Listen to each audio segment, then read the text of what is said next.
بسم الله الرحمن الرحيم. اقرأ باسم ربك الذي خلق. خلق الإنسان من علق.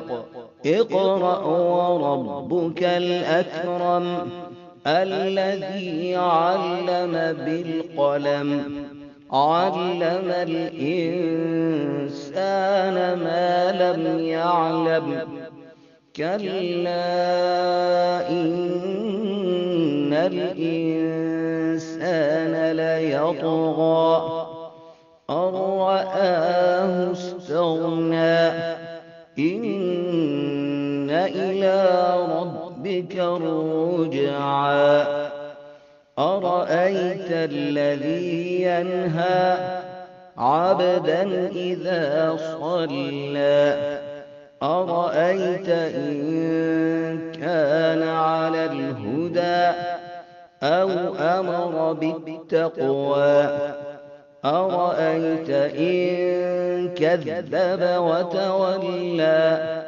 ألم يعلم بأن الله يرى كلا لئن لم ينته لنسفعا بالناصية ناصية كاذبة خاطئة فليدع ناديه سندع الزبانية كلا لا تطعه واسجد واقترب